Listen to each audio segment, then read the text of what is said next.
Voici ma maison. Dehors. Celui qui a prononcé ces mots en me fixant droit dans les yeux était le mari de ma sœur, Nathalie Dubois, Jean Dubois. Nous étions dans le salon, qui était censé être mon château. Au centre, il me lançait des cris de colère. Sur le canapé, ma sœur Nathalie était assise, les jambes croisées comme une reine, me regardant d'un air moqueur. Autour d'eux, leurs enfants couraient, jetant les coussins que j'avais choisis, tandis que des paquets de snacks et des cartons de jus inconnus étaient éparpillés sur le sol. Cet endroit était censé être l'incarnation de mes rêves, mais il avait été réduit à un territoire piétiné et occupé. Quelques heures plus tôt, j'étais sur le point de vivre l'un des moments les plus lumineux de ma vie. Après d'innombrables nuits d'efforts acharnés à Paris, j'avais enfin mérité ce refuge, une maison en bord de mer en Normandie qui devait être le seul endroit où je pourrais vraiment trouver la paix. Ce n'était pas seulement un bâtiment, c'était ma dignité, le prix de nuit blanche. Ce jour-là, je roulais vers ma nouvelle maison après avoir terminé l'inspection finale, luttant pour calmer mon cœur battant. La sensation métallique et froide de la clé flambant neuve que j'avais reçue de l'agence immobilière persistait encore sur mes doigts. J'étais sur le point de profiter de ma première nuit dans cette maison. Je profiterais d'une célébration tranquille seule, sans que personne ne me dérange. Cependant, au moment où j'approchais de l'allée privée, mon cœur bondit avec un bruit sourd et nauséabond. À l'intérieur du portail, un grand SUV noir que je n'avais jamais vu auparavant était garé. J'espérais désespérément que c'était une sorte d'erreur, mais cette faible lueur d'espoir s'éteignit à mesure que j'approchais de la porte d'entrée. La lourde porte en chêne, qui aurait dû être hermétiquement fermée, était légèrement entr'ouverte. Retenant mon souffle, j'écoutais attentivement. Et ce que j'entendis de l'intérieur était sans aucun doute le rire strident de ma sœur Nathalie et les blagues grossières de mon beau-frère Jean. Si la perte de toute raison avait une définition, c'était sûrement cela. Je sentis le sang dans mon corps refluer et mes doigts devinrent rapidement froids. Malgré tout, d'une main tremblante, je poussai la porte complètement ouverte et entrai. J'entendis le bruit sec de mes talons hauts écrasant les paquets de snacks éparpillés sur le sol. Ce petit son fit taire le salon bruyant comme si quelqu'un avait coupé le courant. Jean, qui s'était affalé paresseusement sur le canapé, déplaça son regard de la télévision vers moi, une profonde ride se formant entre ses sourcils. Anna. La première personne à parler fut ma sœur, Nathalie. Son visage se transforma en un sourire qui semblait me rabaisser ouvertement. Eh bien, regarde, chérie. Quand on parle du loup, hein? La vraie star de cette maison est enfin arrivée. Nathalie se leva théâtralement et écarta les bras. Alors Anna, tu es surprise? Nous préparions une fête surprise juste pour toi. Nous sommes juste arrivés un peu tôt. C'est tout. Une fête surprise? Les mots qui s'échappèrent de ma bouche étaient si faibles qu'ils étaient à peine audibles. Le chaos qui se déroulait sous mes yeux n'avait absolument aucun lien avec son explication. À ce moment-là, Jean se leva lentement et me barra le passage. Allez, Nathalie. Ne fais pas passer ça pour quelque chose de mignon comme une surprise. C'est bien plus que ça, n'est-ce pas? Jean afficha un sourire vulgaire et pointa son pouce par-dessus son épaule. Regarde, Anna, à partir d'aujourd'hui, cet endroit est la maison de notre famille. Je demandai d'une voix tremblante de choc à peine contenue, je n'ai parlé de cette maison à personne, et pourtant vous êtes là. Comment avez-vous su pour cet endroit? Comment l'avez-vous découvert? À ma question, Nathalie sourit triomphalement, comme si elle avait attendu ce moment. Elle voulait clairement se vanter de sa soi-disant intelligence. Tu es si naïve, Anna. Maman. Maman nous a dit que tu avais acheté une magnifique maison. Et il y a quelques jours, tu as posté cette photo sur Facebook. Tu te souviens de celle que tu as prise à la plage avec cette petite légende innocente, belle vue. Le toit distinctif de la maison voisine apparaissait dans le coin de la photo. De nos jours, même un enfant pourrait retrouver l'adresse à partir de ça. Maman, je vois. Alors comment êtes-vous entrée? Je devrais être la seule à avoir la clé.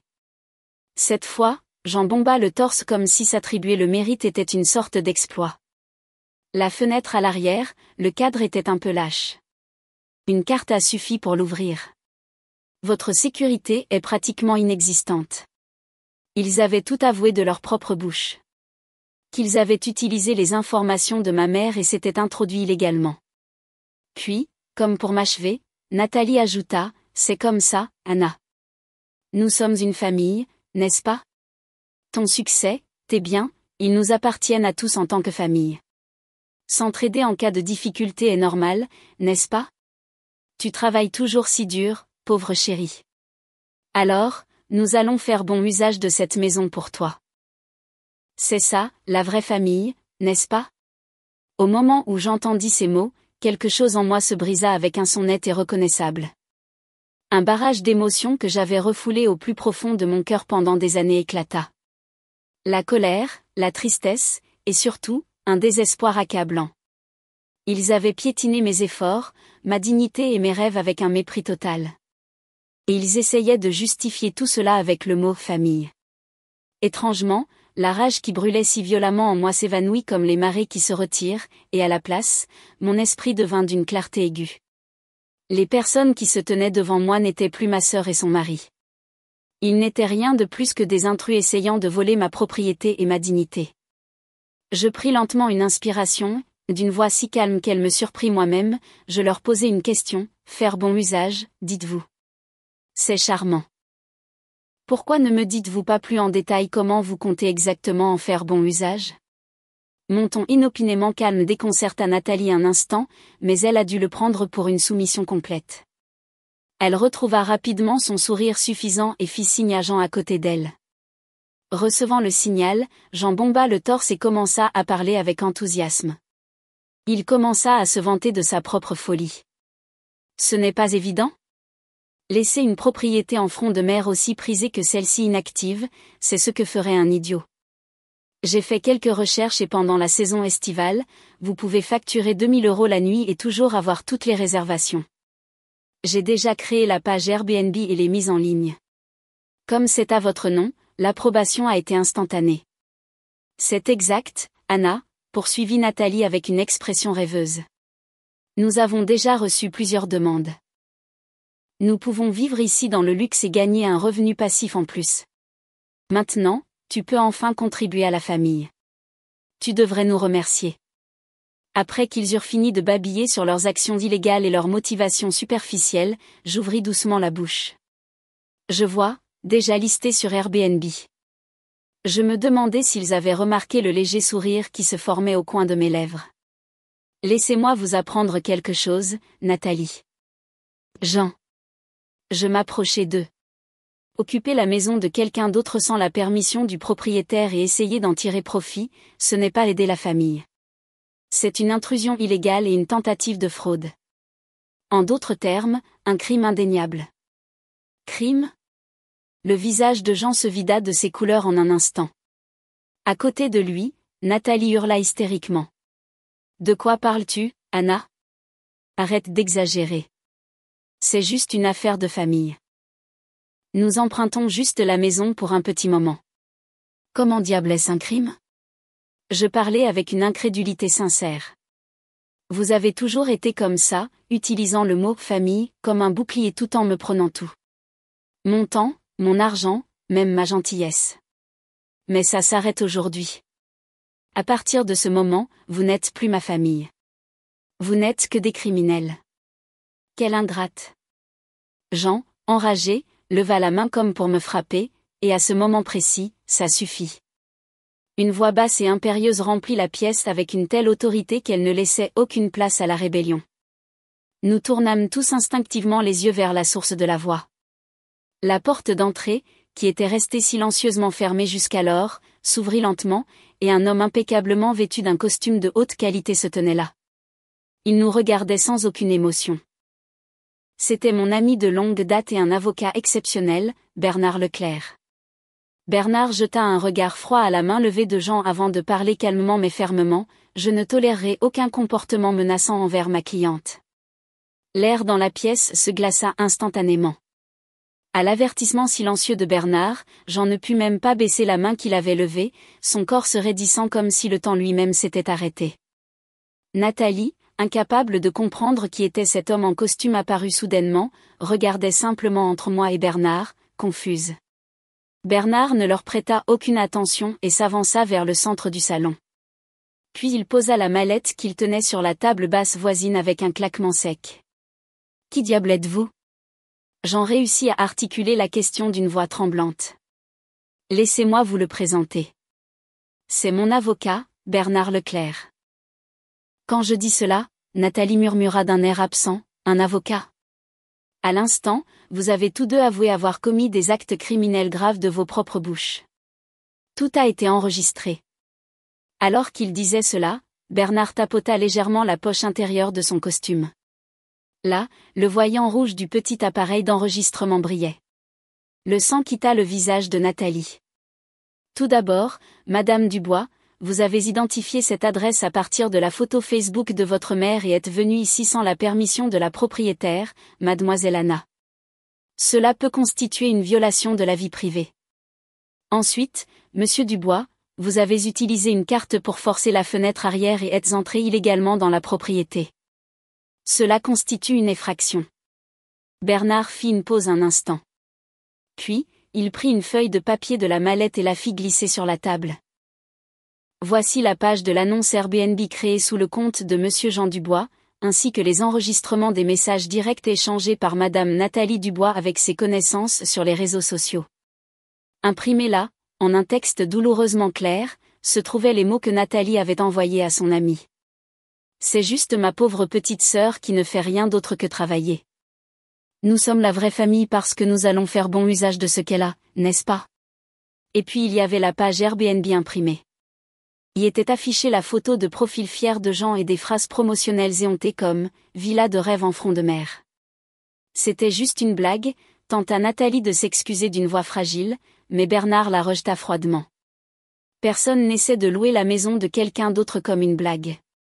Vos actions étaient délibérées et malveillantes. Il n'y a absolument aucune place pour les excuses. Chacun des mots de Bernard les transperçait comme des lames forgées par la loi. Aucune place pour les excuses. Nathalie répéta ces mots dans un état second, manquant de s'effondrer au sol. Jean, le visage rouge écarlate, tenta de crier quelque chose, mais seuls des grognements incohérents sortirent. Au-dessus de leur tête, le mot « coupable » aurait pu briller en lettres capitales.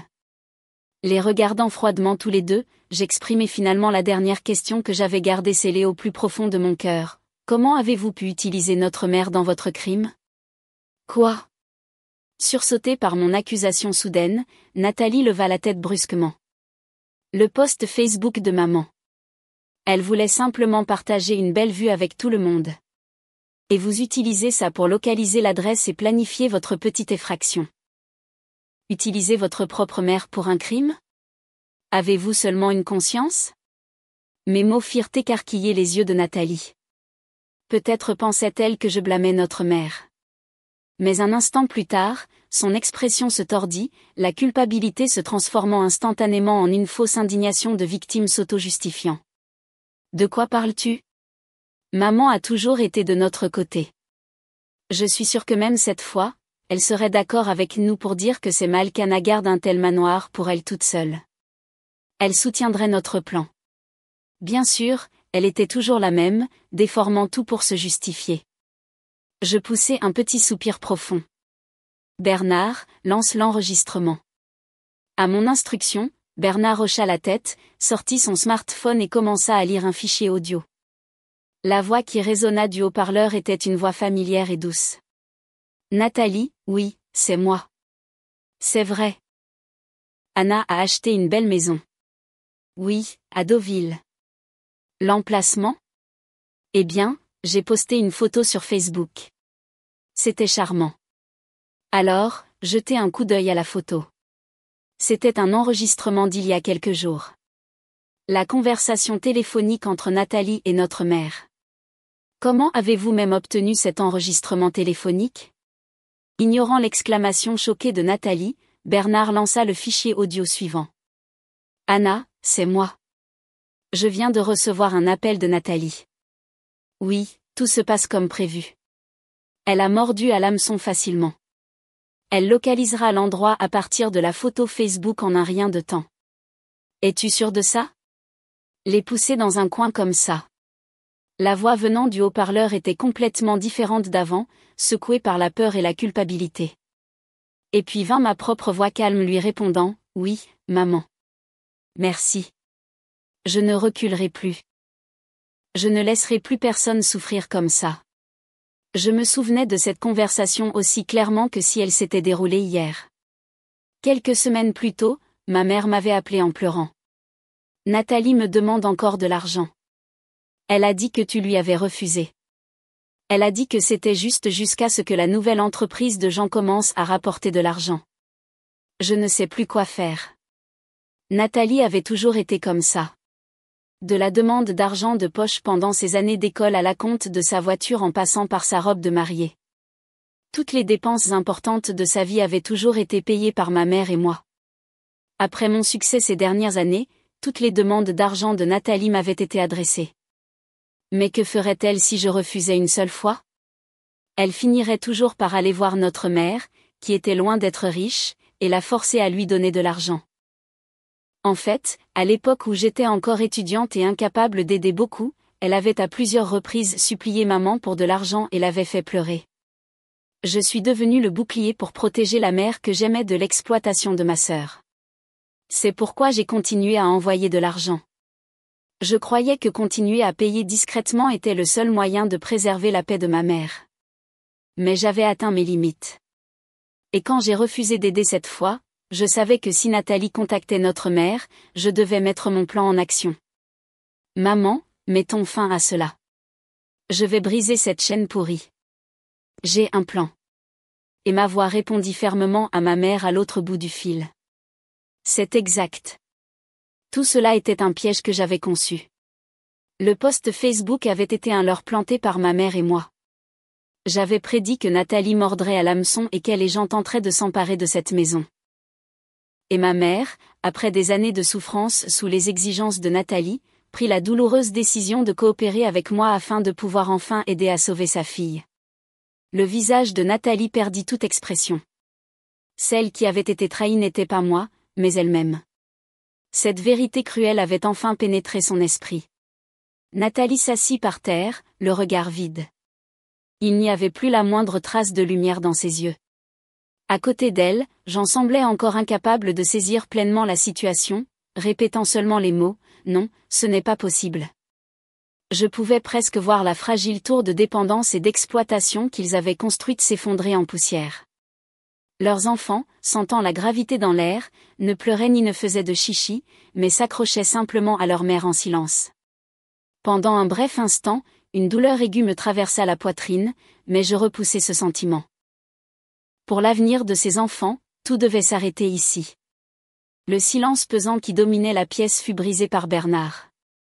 D'un ton complètement impassible et professionnel, il commença l'avis final. « Maintenant, Monsieur Dubois, Madame Dubois, il ne vous reste que 2 options. » Bernard leva un doigt.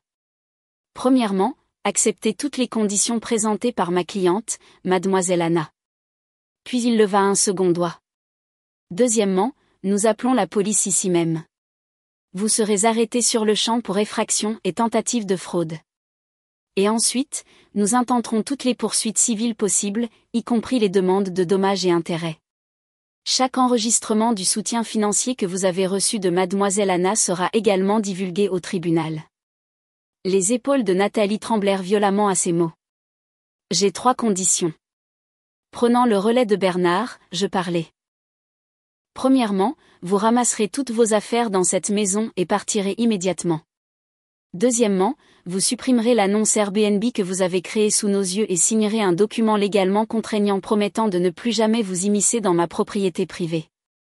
Et troisièmement, à partir de ce moment, vous ne me contacterez plus jamais, ni moi, ni notre mère.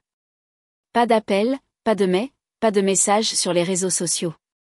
Si vous enfreignez cette règle, je demanderai immédiatement une ordonnance restrictive. C'était une déclaration de rupture complète de nos liens familiaux. Nathalie leva lentement le visage et réussit à forcer une voix faible. Comment as-tu pu, Anna? Tu dis que tu nous abandonnes? Ta famille? C'est vous qui nous avez abandonnés. Sans aucune trace d'émotion, je répondis avec rien d'autre que la vérité. C'est vous qui avez passé des années à détruire notre lien morceau par morceau. Et aujourd'hui, vous avez écrasé le tout dernier fragment de vos propres mains. Il ne restait plus de larmes. Bernard jeta un coup d'œil à sa montre et donna son ordre froid. Vous avez 1 heure. Commencez à faire vos bagages. Si vous n'êtes pas entièrement parti d'ici là, nous procéderons à la deuxième option, contacter la police. Nathalie se leva d'un air chancelant comme une marionnette dont les fils sont coupés. Puis, elle prit faiblement les mains de ses enfants et erra vers la chambre. Jean me regardait toujours fixement comme s'il avait quelque chose à dire. Mais lorsque le regard acéré de Bernard le transperça, il tordit son visage de frustration et commença à fourrer violemment des affaires éparpillées dans des sacs. L'heure qui suivit fut comme une scène de cauchemar. Les enfants pleuraient de manière incontrôlable. Jean respirait lourdement comme s'il se retenait de frapper les murs, et Nathalie bougeait en silence, ses mains travaillant mécaniquement comme si son âme avait quitté son corps. Finalement, après qu'ils eurent fini de faire leur bagage, Jean poussa son ordinateur portable vers Bernard. « Tiens, très bien. Je vais le supprimer. C'est ce que vous voulez, n'est-ce pas ? » Bernard et moi avons observé chaque étape pendant que Jean supprimait la page de l'annonce Airbnb. Une fois que l'écran a affiché « Annonce supprimée », Bernard a placé les documents préparés et un stylo sur la table. « Signé ici. C'est un engagement écrit que vous ne contacterez plus jamais Mademoiselle Anna, sa propriété, ou sa mère, Madame Marie. » Saisissant le stylo, Jean griffonna sa signature avec des traits violents.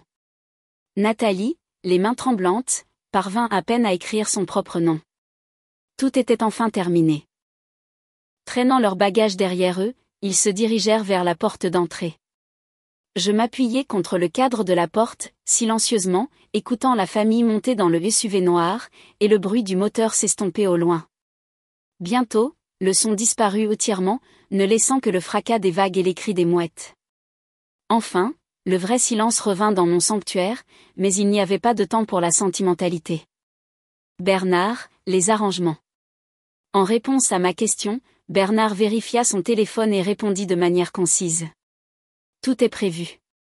Le fourgon du serrurier vient de tourner au coin de la rue.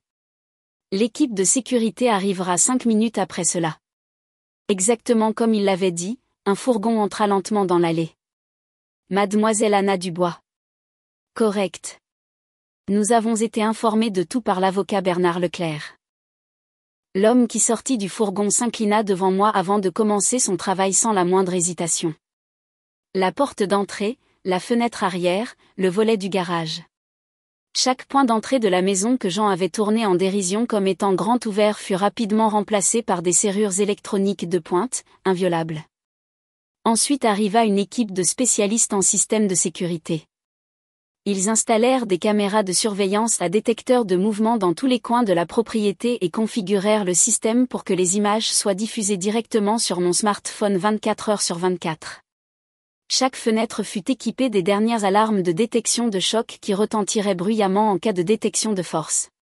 Seulement 2 heures plus tard, ma forteresse s'était transformée en une place forte impénétrable que personne ne pouvait physiquement franchir. Après avoir salué les ouvriers une fois toutes les tâches accomplies, Bernard me parla. « Anna, la sécurité physique est maintenant parfaite.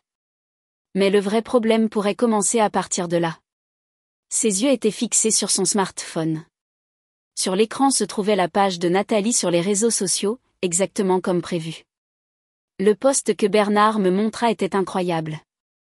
Il contenait un selfie de Nathalie avec des yeux rouges et gonflés par les larmes, et y était attachée une longue légende dramatique jouant les héroïnes tragiques. Je n'arrive pas à croire ça. J'ai été trahi par ma seule sœur. Ma famille n'a plus nulle part où aller. C'est terrifiant comme l'argent peut rendre quelqu'un si sans cœur.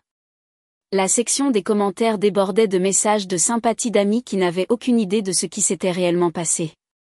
La performance larmoyante de Nathalie et les scènes de réponse de soutien. La plupart des gens se seraient perdus dans la colère ou la panique à une telle vue, mais mon cœur resta étrangement calme alors que je regardais l'écran. Bernard, regarde. Elle essaie de noyer la vérité sous un déluge d'émotions. Je parlais doucement à Bernard qui se tenait à côté de moi. Si c'est le cas, alors il n'y a qu'une seule chose que je dois faire. J'ouvris mon ordinateur portable et affichai l'écran de création d'un nouveau post sur les réseaux sociaux.